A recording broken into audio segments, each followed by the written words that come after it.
रवींद्र वस्त्रनिकेतन सलगरे खास लग्न बस्तावा आहेरासाठी होलसेलपेक्षाही कमी किमतीत संपूर्ण कुटुंबांची खरेदी। कांजीवरम, बनारसी, जुल्ला, Bangalore silk, Madurai silk, Calcutta cotton full व्हरायटीत उपलब्ध।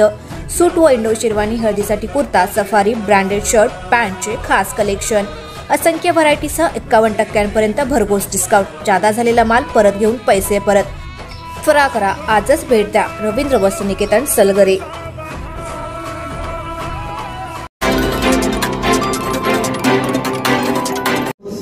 ನಾವು ಪೂರಾ ಅಸ್ತಿತ್ವೇ ನಮ್ಮ ಜಿಲ್ಲಾದಾಗ ತಾಲೂಕಲ್ಲಿ ಮುಸುಕ್ದಾಗ ಸಾಹೇಬರಿಗೆ ಭಾಜಪದಿಂದ ಆಂಧ್ರಸ್ಥಾನದ ಖಾಡೆ ಸಾಹೇಬ ಆಂಧ್ರದಾಗ ಭಾಜಪದಲ್ಲಿ ತಾಳೆ ಖಾಡೆ ಸಾಹೇಬ ಆಂಧ್ರದಾಗ ಇಲ್ಲಿ ಜಿಲ್ಲಾ ಪರಿಷತ್ ಪ್ರಜಾಸತ್ತೆಗಳು ಬಿಜೆಪಿದು ಒಂದು ಸೀಟ್ ಇದ್ದಿಲ್ಲ, ಇದ್ರಾಗ ಬಂದಿಲ್ಲ।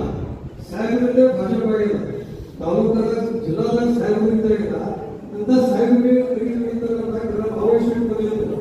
ಆದರೂ ನನಗೆ ಸಾಹೇಬರು ಹೇಳಿಲ್ಲ, ಅವ್ರು ಹೇಳ್ಕೊಂಡ್ರು ನಾವು ಬರ್ತಿಲ್ಲ। ಆದ್ರೆ ಎಷ್ಟು ಮಾತ್ರ ನಾವು ಹೇಳ್ತೀವಿ, ಇವತ್ತಿನ ಭೇಟಿಯಾಗಿ ಸಾಹೇಬರು ನಿರ್ಣಯ ಮಾಡ್ತಾರ, ನಾವೆಲ್ಲ ಕೂಡ ಮಾನ್ಯ ಮಾಡ್ತಾವ ಅಂತ ಹೇಳಿ ನಾನು ಎರಡು ಮಾತನ್ನು ಮುಗಿಸ್ತೇನೆ।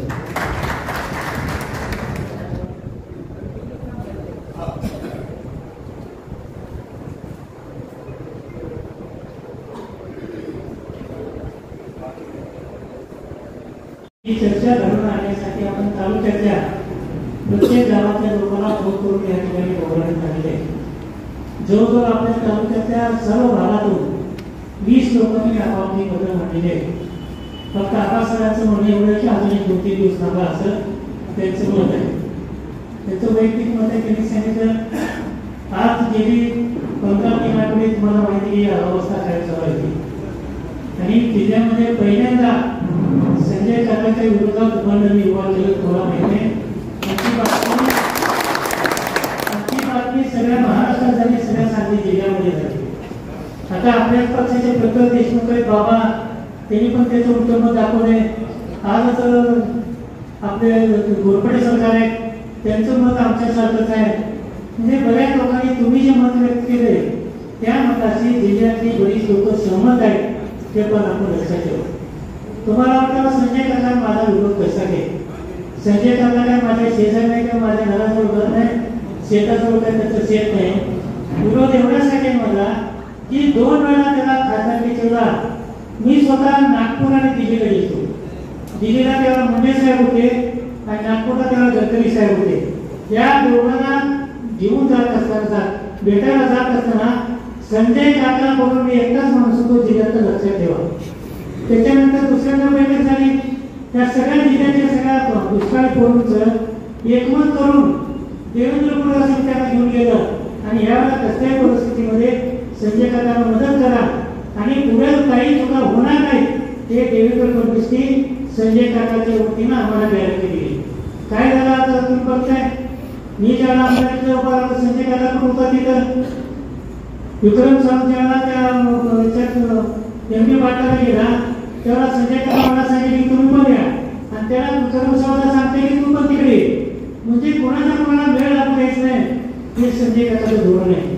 परवाच मार्केट कमिटीची निवडणूक झाली, काय केला उद्योग त्यानं, पहिले त्या निवडणुकीने भागच घेतला नाही आणि मी जेव्हा भाग घ्यायला गेलो तेव्हा त्यांनी भाग घेतला आणि नको ती नावं घुसवली आणि मी त्याला बहिष्कार टाकला। तर लोकांचा ऐकलो, निवडणुकीमध्ये भाग घेतो आणि आपलं सगळं पॅनल पडलं, आपल्या सगळ्यांना माहिती आहे।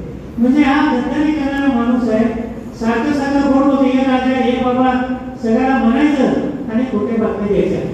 मध्ये ते विस्तारित योजनेचं आपल्याला माहिती आहे, विस्तारित योजना अजून आपली 48 आणि 17 रोजी योजना 65 योजना आहे।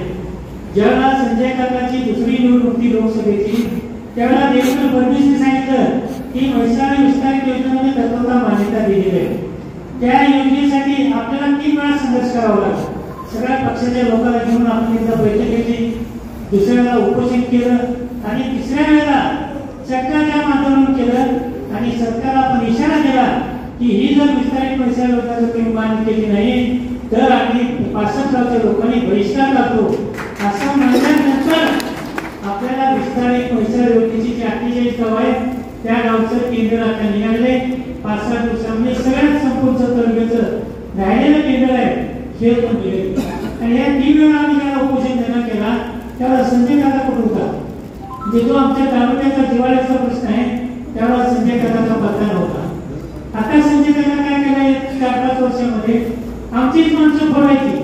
मग ते जंगाराचे आणखी कोण असतील सोडून द्या, आले असेल किंवा आणखी त्यांचं मुंबईकडचे काही लोक असतील, काही माळगावचे लोक असतील, म्हणजे आम्ही आयुष्यभर काय कष्ट करायचं, कार्यकर्ता तयार करायचा, त्याच्यामध्ये कार्यकर्ता फोडायचं काम करायचं आणि आमचं गट कमकुवत करायचं काम संजय काकाने गेली 5 वर्षे केलेलं आहे. म्हणून माझा संजय काकाला विरोध आहे. काही कामं करायचं आहे, महत्वाचे पाणी प्रश्न येणार नाही. आज 10 वर्षे संजय काका आमदार खासदार आहे. 10 वर्षामध्ये टाटाने टेंबू म्हैसाळ जिल्ह्याची 3 योजना आहे, त्या इनी योजना अजूनही पूर्ण झालेल्या नाही. म्हैसाळ योजना जवळजवळ 30 वर्षाची योजना आहे, त्यातली 10 वर्षे त्या संजय काकाचे. आणि 10 वर्षामध्ये सुद्धा त्या योजनेला भरीवर्षी मदत मिळाली नाही. विस्तारित म्हैसाळ योजना आतापर्यंत सुरू झालेली आहे.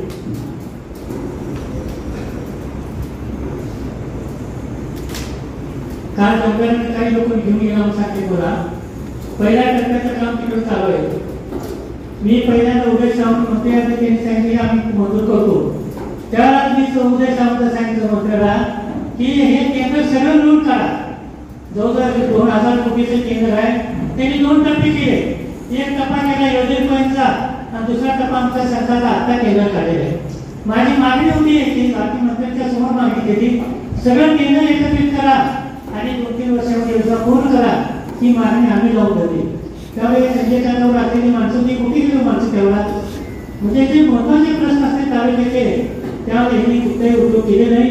आणि आता मात्र आज मला सांगा भारतीय जनता पार्टीत 3 गट झाले. आमचा गट सोडून द्या, जे गट सोडून आम्ही गोपीचंद पडळकर, संजीवनी उमदीचा त्यांचा एक गट आहे, जंगाऱ्याचा एक गट आहे आणि तिकडे कमंडवाडा त्याचा एक 3रा गट आहे. आणि या तिघाही संजय काका खेळायला लागलाय. आणि कुठे त्या तिघांनी संजय काका खेळायला लागलाय. तिघांना सांगते तुला आमदारकीचं तिकीट मिळवून देतो होते आणि तिघी त्याला पलीकडे चर्चा ठेवली.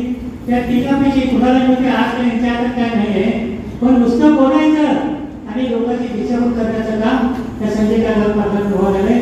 म्हणून आमचा त्याला विरोध आहे. एक संघ आपल्याला भारतीय जनता पार्टी त्या पश्चिम महाराष्ट्रामध्ये खाड्याच्या नावानं पहिलं जेव्हा तुमच्या आशीर्वादाला आपण पुरलं ते लोक विसरायला देतात आणि आपणच देता आणि आपणच आमदार झाल्यासारखं हे लोक वागायला त्याच्यापासून आपण सावध राहायला पाहिजे. बऱ्याच लोकांनी सूचना केली की ज्यांना पदं दिली आपण ती लोक सगळे गद्दार निघाली. हे मलाही माहिती नाही का, मला पण माहिती आहे. परंतु प्राप्त परिस्थितीमध्ये एकाने आपल्याला कार्यक्रम करावा लागते.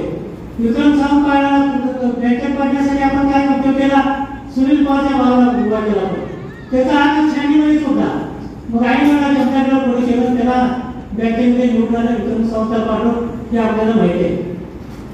पंचायत समितीचा सभापती त्याला केलं, त्याच्यात मार्केट कमिटीचा सभापती केलं. एका माणसाला 3-3 पदं देऊन सुद्धा आज काही माणसं आपल्या बरोबर नाही. एकच याचं कारण आहे स्वार्थापोटी ह्यांना काही दिसत नाही आणि अशी स्वार्थी लोक सगळी आज संजय काकाच्या मोठी गुन्हा म्हणून करायला लागले. हे तुम्ही सगळ्यांनी समजून आपला स्वाभिमानी पक्ष आहे. आपण जे आपण लिडरशिप केले 40 वर्षांनी राजकारणामध्ये मी स्वतः कुठल्याही पक्षाच्या नेत्याकडे किंवा मंत्र्याकडे मला एखादं पद द्या किंवा माझ्या पोराला पद द्या किंवा नातवाला पद द्या असं मी कोणाकडे गेलो तर तुम्ही सांगा. कुणालाही मी घालत नाही म्हणून मी आज एवढं स्पष्टपणाने बोलू शकतोय हे तुम्ही लक्षात ठेवा. पहिल्यांदा संजय काकाच्या विरोधात बळी उभा केलेला माणूस त्या जिल्ह्यामध्ये मी लक्षात ठेवते. कुणी कोणाचं धाडस करत नव्हतं. विशील कदम आणि जयंत पाटील त्या दोघांच्या विरोधात पहिलं पण मी केलेलं आहे. आणि या दोघांचं सेटलमेंट होऊन संजय काकाची लाईन कनेक्ट करण्यासाठी त्यांनी चंद्रकांत पाटलाला पुढे आणलेलं आहे. तुम्हाला सगळ्यांना कळते की चंद्रकांत पाटील हा काय उमेदवार होऊ शकत नाही, परंतु वरच्या लेवल यांचे जे सेटलमेंट आहे त्याला माझा विरोध आहे. आपण स्वाभिमानी लोक जती लोक विकासाचे अनेक प्रश्न आहेत. विकासाच्या प्रश्नासाठी आपल्याला एक स्वाभिमानी माणूस आणि आपल्याला मदत करेल असा माणूस पाहिजे. संजय काकाचे 10 वर्ष आपण बघितले, त्याच्याकडून काही होत नाही जात नाही आपल्याला लक्षात आले. दुसरा उमेदवार चंद्रकांत पाटील आहे. चंद्रकांत पाटील हा परिमाण माणूस चांगला आहे, त्याला काही नाव ठेवायचं आपल्याकडे काही कारण नाही. परंतु निवडणुकीला नेटवर्क लागते. अहो त्यांचा एक ग्रामपंचायतीचा सदस्य नाही, सरपंच नाही, जेडपी नाही, पंचायत समिती नाही. त्या चंद्रहार पाटलाला देण्यामध्ये वरच्या लेवलला यांची राजकीय सेटलमेंट झाली हे तुम्ही लक्षात ठेवा. म्हणजे एखाद्या घराण्याला मातीत कसं घालायचं, विशाल पाटलाला संधी मागची वेळ दिली गेली, त्याला सांगितले स्वाभिमानी शेतकरी संघटनेत उभारा आणि जा बहुमती भेटू, म्हणजे त्याचे त्याला वाटलं त्याला आता पुन्हा विशाल पाटलाला सीट न देता चंद्रहार पाटलाला सीट दिलेलं आहे. याचं कारण असं आहे की संजय पाटलाची लाईन क्लिअर होईल, हे जिल्हा लेवलचं सेटलमेंट आहे हे तुम्ही फक्त लक्षात ठेवा. तर हे जोपर्यंत तुम्हाला समजून येत नाही आणि माझा राग कशाला माहिती का, ह्याची जी सेटलमेंट चालू आहे त्याला माझा स्वतःचा राग आहे. तुम्ही योग्य माणसाला जर उमेदवारी दिला असता तर आमचं काही म्हणणं नाही. एखाद्या घराण्याला सातत्यानं वागणूक करायचं किंवा त्याच्या पाठीमाग लागायचं आणि एखाद्या राजकीय घराणं उदयात येणार आहे त्याचं सगळं आयुष्य संपवायचं, त्याला माझा विरोध आहे. म्हणून आपण सगळे स्वाभिमानी माणसं आपण बोलले. आपण मी आज निर्णय एवढ्यासाठी केला आहे, आबासाहेब जरी म्हणजे ते सुद्धा उद्या फॉर्म भरायची विचार पाठायची दिवस आहे आणि माझी इच्छा आहे की आपण सगळ्यांनी आता जसं हे केला एक मतानं आपण विशाल पाटाला मदत करूया. माझी पण भावना आहे. आजच्या सभेचा मी एकच सगळ्यांना विचारतो की माझ्या या मताशी आपण सहमत असेल तर हात वर करून सहमती दाखवा. दोन्ही लोक एकच हात वर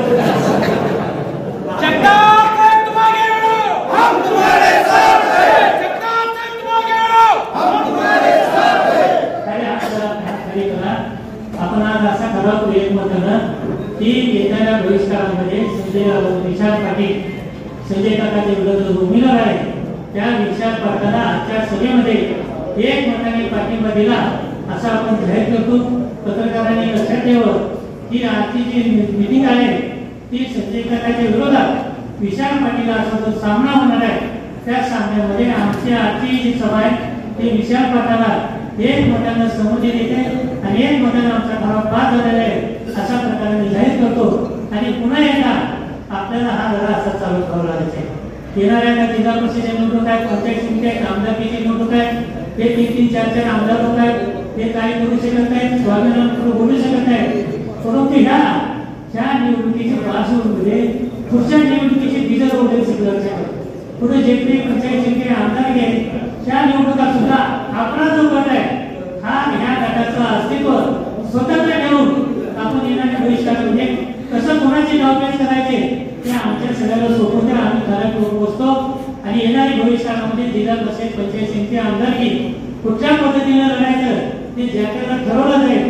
आज या ठिकाणी एवढंच करणार आहे की आज आपण सर्वांनी विशाल पाटलाला पाठिंबा द्यायचं सगळ्यांनी मान्य केले. त्याबद्दल तुम्हाला सर्वांना सगळ्यांची मतं ऐकून घेऊन आपणही आपल्या सगळ्यांनी मदतीने ठराव पास केल्याबद्दल मी सर्वांना मनापासून धन्यवाद देतो आणि या ठिकाणी थांबतो. Press the bell icon on the YouTube and never miss another update.